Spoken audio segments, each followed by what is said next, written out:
You have over 20 years experience in the IP industry in Canada. How is the current COVID-19 situation affecting the industry in Canada in general? Which are the major changes you've seen in the last few months?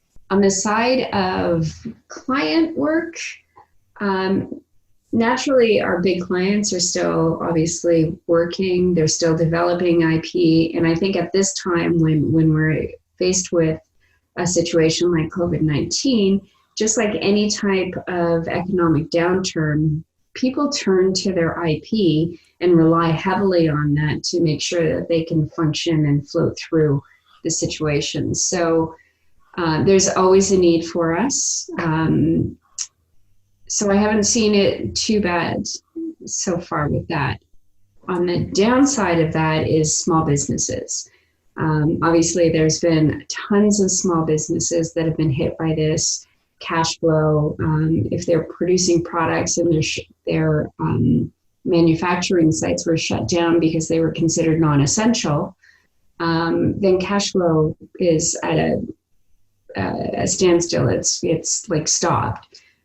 So their ability or their desire to try to protect their IP is kind of paused for the moment. So I think we're all kind of in a holding pattern for them.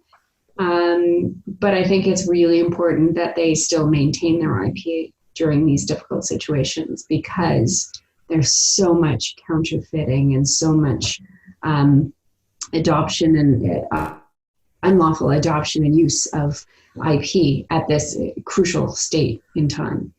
Like as an intellectual property expert, trademark, copyright, and patents are key elements of the services you provide. How is the current situation affecting this line of work in particular? Oh, absolutely. So for small businesses, if they were thinking about protecting their IP at this point, what we've gone to is providing them with information on how to mitigate their damages and how to do band-aid solutions for protection until they're in a position to be able to cover the costs of IP protection.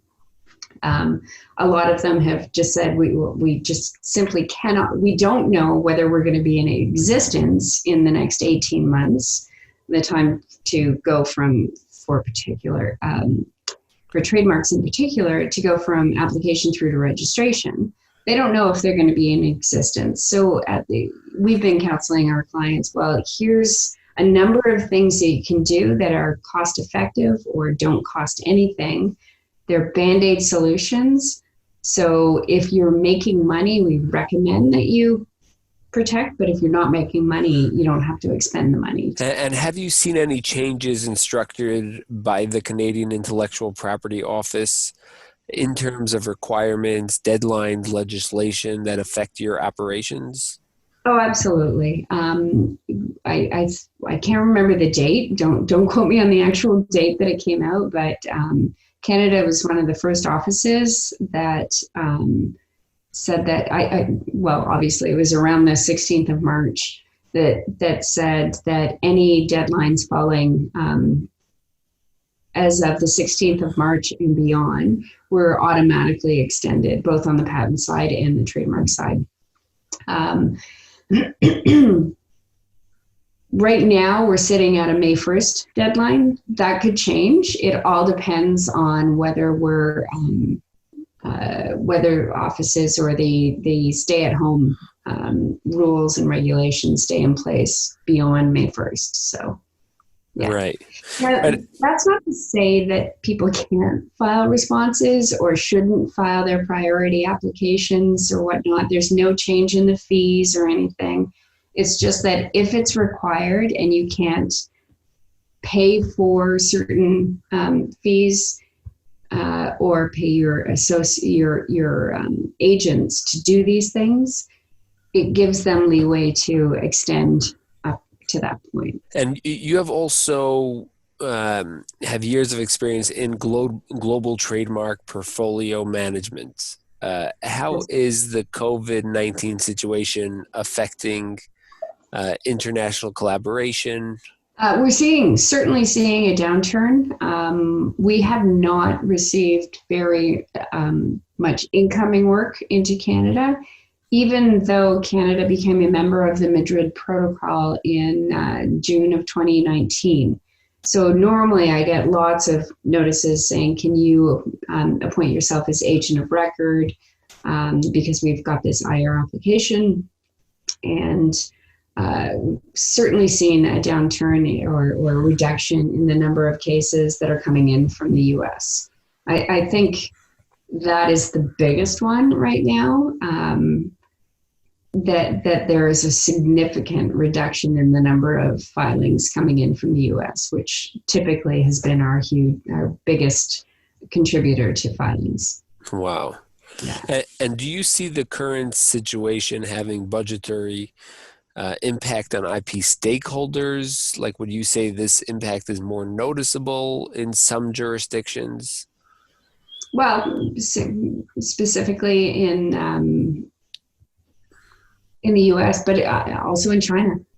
Because, well, my number one filers, or mine, my company's number one filers come from the US and from China. And in the past, well, I'm going to say since March 1st, which seems to be a good date to go by, we've seen a significant reduction in that. And I would attribute that to companies in both jurisdictions just having to deal with their own health and welfare within, and how to deal with that within their own jurisdictions. So their focus is probably not so much on creating new materials versus saving what they have, kind of thing. And is there anything else you would like to add that reflects how the industry has been impacted by the global reality we're currently living from the federal government perspective? I think the federal government in Canada has been trying to assist small businesses and medium to large businesses. In particular, the provinces have issued orders that there's no default on mortgage payments and rental payments, and they've taken off interest rates for defaulted or late payments on internet and hydro and all those kind of things. They reduced the number of kilowatt hours, not reduced, but they reduced the fees for our energy during the day. Normally, you get paid you have to pay a premium for electricity during the business day, but they completely put that down to weekend hours. So I think the governments are really trying to help out